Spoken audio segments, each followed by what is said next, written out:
Bien, continuando con nuestro estudio de estática, vamos a ver qué vamos a entender por equilibrio de un cuerpo rígido.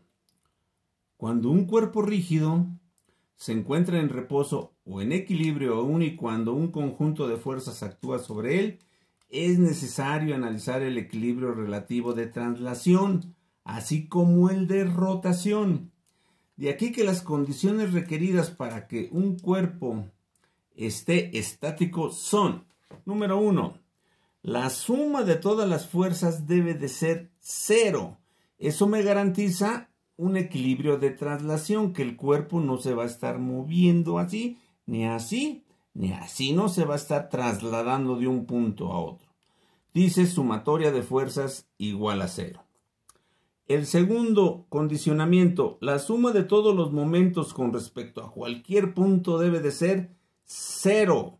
Equilibrio de rotación, sumatoria de momentos con respecto a un punto O igual a 0. Eso me garantiza que esto no va a estar girando.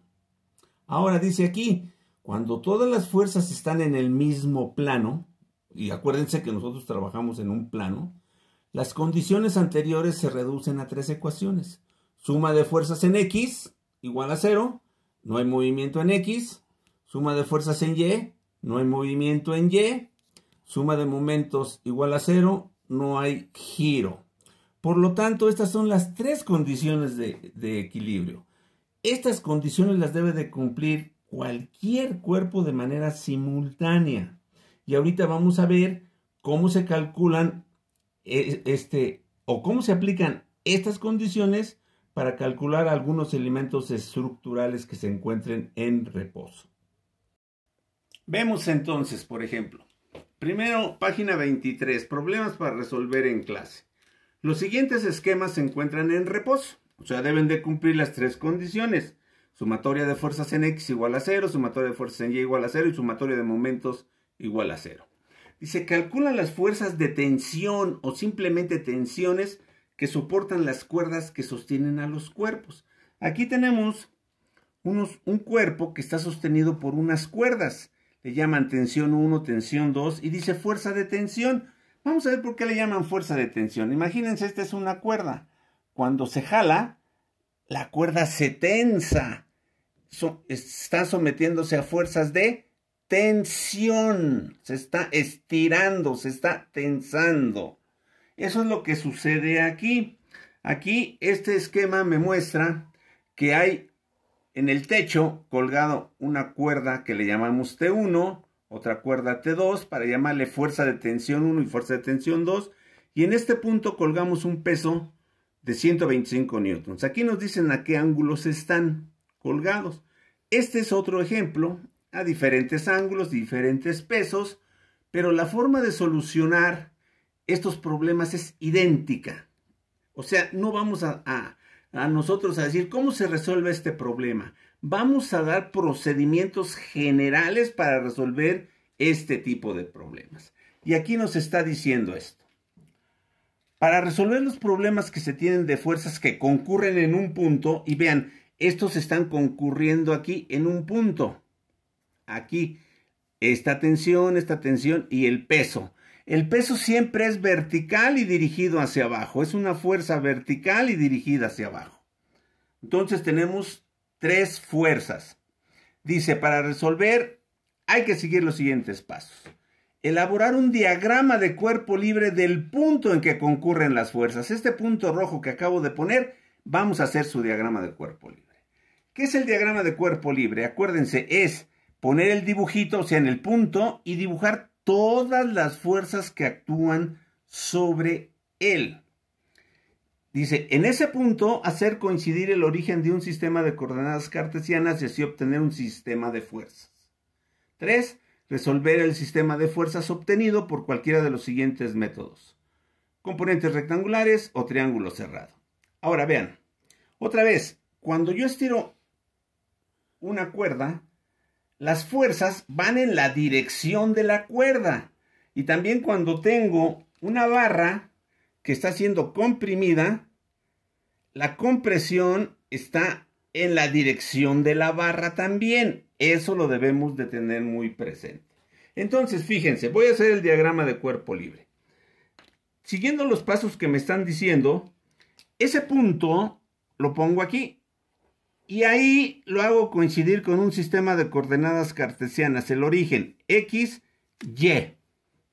Y después, como yo sé que la tensión, la fuerza de tensión va en la dirección del cable o de la cuerda, dibujo la tensión 2, la tensión 1 y les pongo los ángulos auxiliares. Vean por favor acá arriba. Era 25 con la horizontal y 30 con la horizontal. Yo trazo auxiliarmente la horizontal y pongo 30 y 25. Y ahora pongo el peso. El peso siempre es vertical y dirigido hacia abajo. Ese ya lo puse. Ahora viene la cosa. Como las cuerdas se tensionan, quiere decir que una fuerza va para arriba y la otra para abajo. Aquí, ¿cómo la voy a poner? Esta tensión 2, ¿para arriba o para abajo? Vamos a ver. Se supone que debemos de ver el efecto que hace esta cuerda sobre este punto. Para eso vamos a regresar al punto de arriba. Subimos aquí y vemos. Esta tensión 2, ¿qué le está haciendo a este punto? Para saber qué le está haciendo, yo me imagino que esta tensión 2 se rompiera, esta cuerda se rompiera. ¿Qué pasaría si esa cuerda se rompiera? Este cuerpo iría para abajo, este cuerpo se caería. ¿Qué quiere decir? Que esta tensión 2 entonces lo está jalando hacia arriba. Vengo acá y entonces pongo que esto va hacia arriba. Ahora la otra. La tensión 1. Para saber qué le hace esta tensión 1 a este punto, me imagino lo mismo. ¿Qué pasa si se rompe? Si se rompe, este peso se va a caer para acá. Eso quiere decir que esta cuerda lo está jalando hacia arriba. Regreso a mi diagrama de cuerpo libre y pongo que va hacia arriba. Y entonces vean ustedes, de un esquema, yo lo estoy llevando mediante el diagrama de cuerpo libre a un sistema de 3 fuerzas. 1, 2, 3. Estas fuerzas son de tensión o simplemente tensión. Y si se dan cuenta, les estoy poniendo los ángulos. Todos los ángulos que sean posibles.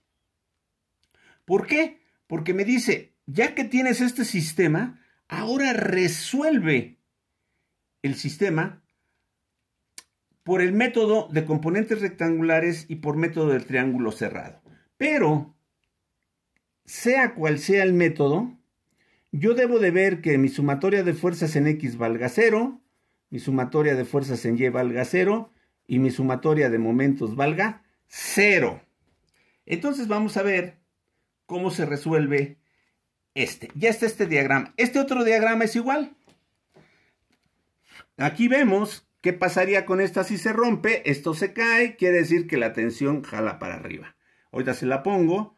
¿Qué pasa si esta se rompe? Esto se cae, quiere decir que esta tensión va hacia arriba. Entonces yo tendría esto así. Y esa tensión 2 así. Y tendría que poner los ángulos. Acá 60, acá 20. Y después empezaría yo a llenarlo. Pero vamos a ver primero nada más este ejemplo. Vean por favor. Aquí está ya. Este es el método de componentes rectangulares. Ya ese dibujo ya no me interesa. Ya nada más tengo una tensión 2, una tensión 1. Aquí tengo un ángulo de 30 y aquí de 25. A ver, vamos a regresar acá, por favor, para que vean por qué quedaron así. Acuérdense que este ángulo es el que me dieron, 25. Pero si ustedes recuerdan, este ángulo con este ángulo son alternos internos, valen lo mismo, entonces este vale 25. Si no lo ven así, acuérdense de los rectángulos. Este es 90, este es 25, este sería 65 para que sume 90 y 90. Y luego este sería 25 para completar los 90. La manera que ustedes lo vean tienen que irlo poniendo. Y este igual. Este es 30, Por alternos internos, esto es 30. Si no lo ven así, toman este triangulito y dicen, este es 90. Entonces este tiene que valer 60 para que 90, 60 y 30 dé 180. Y si este vale 60, este debe de valer 30 para que X y Y formen 90. Ahí está. Entonces esto lo llevo acá. Está ya nada más esos ángulos. Y lo voy a hacer por el método de componentes rectangulares. ¿Qué era eso? Que los vectores que tienen un ángulo los descompongo en X y los descompongo en Y para encontrar su resultante en X y su resultante en Y. Y entonces necesito el ángulo directriz. Vengo aquí, la tensión 2, este es su ángulo directriz, 30. Ah, bueno, pues vale 30. La tensión 1, aquí sí no. El ángulo directriz es de aquí hasta acá. ¿Cuánto vale esto? Ah, bueno, pues de aquí a aquí, 90. ¿Cuánto vale aquí? 65. ¿Por qué? Por 65, 72, 90. Esto sería 90. ¿Están de acuerdo? Entonces, aquí esto vale 65. 90 y 65, 155 su ángulo directriz. Acuérdense, su ángulo directriz de este vector es todo este. Me da 155. Y el otro vector, el peso de 125 newtons, su ángulo directriz es todo este. Son 90, 90, 180, 270. Y recordamos que la componente en X es el vector por el coseno del ángulo directriz, la componente en Y, el vector por el seno del ángulo directriz. Y tengo que hacer que se cumplan las tres condiciones. Y aquí ya puse yo, sumatoria de momentos igual a 0, ya se cumplió. ¿Por qué? Si no he hecho ningún cálculo. Pues porque simplemente, si yo pongo este punto, que fue el que hice el diagrama de cuerpo libre, este vector pasa por el punto de giro, su brazo de palanca vale 0. Este vector pasa por el punto de giro, su brazo de palanca vale 0. Y el peso pasa por el punto de giro, su brazo de palanca vale 0. Ninguna fuerza provoca momento con respecto a este punto. Entonces ya digo, ya se cumplió que la suma de momentos es igual a 0. Ahora voy a hacer que la sumatoria de fuerzas valga 0 y que la sumatoria de fuerzas en Y valga 0. Y entonces empiezo. Vector T2 por el coseno de 30 más T1 por coseno de 155 más 125 por coseno de 170. Esto es la suma de fuerzas y debe de ser igual a 0. Busco con mi calculadora coseno de 30, 0.866. T2 por 0.866. T1 coseno de 155 menos 0.906. Y 125 newtons coseno de 270 me da 0. Este término 125 por 0 se va a cancelar. Me va a dar 0.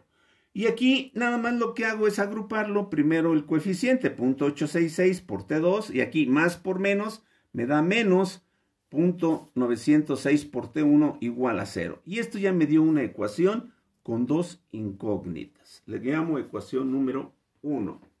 Me voy a la sumatoria de fuerzas en Y. Y es lo mismo, pero en lugar de coseno, ahora seno. T2 por seno de 30, T1 por seno de 155, 125 por seno de 270. Veo mis calculadoras, veo los valores. Otra vez pongo primero el coeficiente, 0.5 de T2, 0.422 de T1 y 125 al seno de 270 me dio menos 1. 125 por menos 1 me da menos 125. Los agrupo. 0.5 de T2 más 0.422 de T1 y este 125 que está negativo lo paso para allá, positivo, y digo que es mi ecuación número 2. Y van a decirme, ¿y por qué lo pasó para allá? Porque si ya se dieron cuenta, me está quedando un sistema de dos ecuaciones con dos incógnitas. Similar a lo que ustedes en matemáticas conocían. Vamos a lo azulito para recordar cómo manejan ustedes sus ecuaciones simultáneas. Por ejemplo, 3x más 2y igual a 4, dicen esa es la ecuación 1. Y siempre era el coeficiente, luego la incógnita, más el coeficiente, luego la incógnita, igual al término independiente. Por eso ese 125 lo pasé para allá. Así es como lo hacían. Y este sistema de ecuaciones simultáneas ustedes lo aprendieron a resolver por método de eliminación, por igualación, por sustitución, por suma y resta, por método de determinantes, etcétera, por varios métodos. Obviamente ustedes lo pueden resolver por el método que ustedes quieran, que mejor conozcan. Sin embargo, yo lo que he visto que se les facilita más a algunos compañeros es el de suma y resta. Este es el que voy a hacer para recordar cómo se hace. Suma y resta se suma de las X con las X, las Y con las Y y los términos independientes con los términos independientes. Pero se busca que se elimine alguna de ellas. Por ejemplo, yo sumo 3X, 5X me da 8. 2Y más 5Y más 3Y me da 5Y. No se elimina ninguna. Cuando eso sucede, lo que hacemos es a las X, acá, el 3, lo multiplico todo por 5. Y a la de abajo, todo por 3. ¿Para qué? Para que 5 por 3 me dé 15 y 3 por 5 me dé 15 y se igualen. Pero necesito que una de ellas sea negativa. Entonces, fíjense lo que hago. A la ecuación número 1 la multiplico por menos 5. Y a la ecuación número 2 por más 3. Y entonces acá me da menos 5 por 3x menos 15. Menos 5 por más 2y menos 10y. Menos 5 por 4 menos 20. Y esto le llamo 1a porque lo saqué de la ecuación 1. Y luego esta. 3 por 5, 15. 3 por 3, 9. 3 por 7, 21. Y esta es la 2a. La 1a y la 2a la sumo. Aquí. Aquí ya nada más agarro y sumo. Menos 15x más 15x, esto se cancela. Menos 10y más 9y menos y. Menos 20 más 21, 1. Entonces me dice menos y vale 1, pero yo no quiero menos y, yo quiero y. Entonces multiplico por menos 1, esto se hace positivo y esto se hace negativo. Me dice y vale menos 1. Ya encontré el valor de y. Este valor de y lo sustituyo en 1, en 2, en 2a, en 1a, en la que yo quiera. A mí se me hizo más fácil la 1, entonces pongo 3x más 2y, pero y vale menos 1, entonces ya pongo menos 1 igual a 4.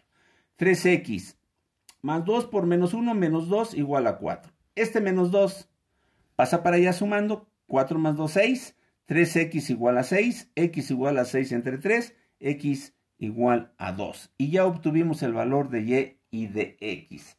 Ese es el método de suma y resta. Este es el que voy a hacer aquí. A ver, a la ecuación 1, ¿por qué la tengo que multiplicar? La voy a multiplicar aquí, a la 1, por menos 0.5. Y a la segunda, por 0.866, pero positivo. Esto por 0.866. 5 por 0.86 me da menos 0.433 y 0.86 por 5 me da 0.433. Aquí ya lo voy a poder cancelar. Aquí ya ustedes pueden hacer sus operaciones. Menos 5 por esto, esto. Menos 5 por esto, esto. Menos 5 por 0, 0. Este por este, este. Este por este, este. Este por este, 108. Y aquí entonces ya me quedaron valores iguales. Menos 0.433 T2 y T2 abajo, positivo y negativo, esto se cancela. Y aquí me queda 0.453 de T1 más 365 T1, lo sumo, 0.818 de T1. Y luego acá, 0 más 108, pues 108.25. De aquí, este 0.818 que está multiplicando pasa dividiendo al 108.25 y me dice que T1 es igual a 132.33. Volvemos acá a nuestra figura y decimos que este era el valor que teníamos que encontrar, 132.33 para T1. Regresamos acá Este valor de T1 lo sustituyo en 1, en 1A, en 2, en 2A, en donde yo quiera. Lo sustituí en 1. Vamos a ver dónde está 1. Acá está 1. 0.866 de T2 menos 0.906 de T1, pero en lugar de T1 ya pongo su valor, 132.33 newtons igual a 0. Hago estas operaciones y me dice que T2 es igual a 138.44 newtons.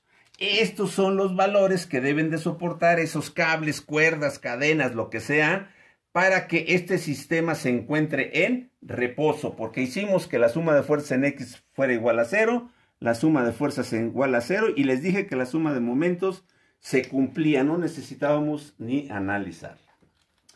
Este es el método de componentes rectangulares.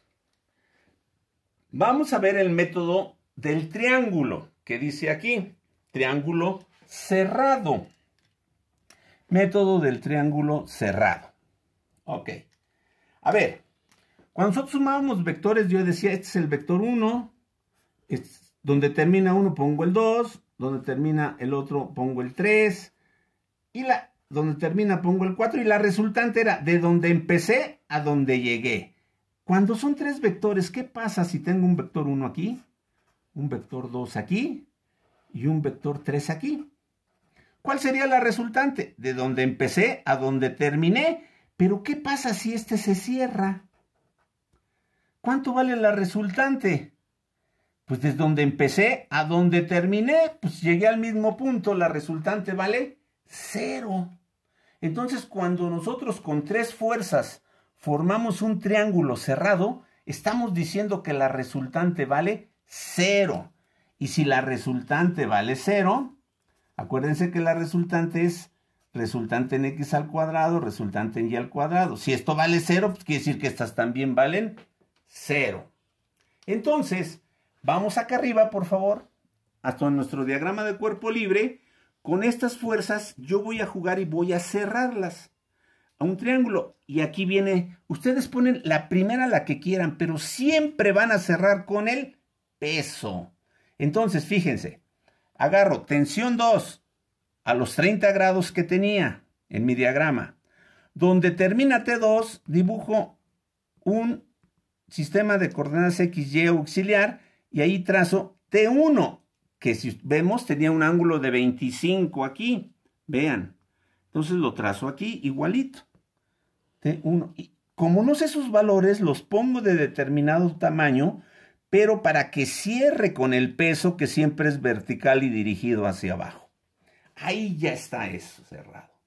Y ahora, con este triángulo y la ley de los senos, voy a encontrar T1 y T2. Pero para eso necesito conocer los ángulos internos.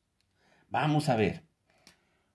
Si este es horizontal y esto es vertical, forman 90. Este es 30, este es de 60.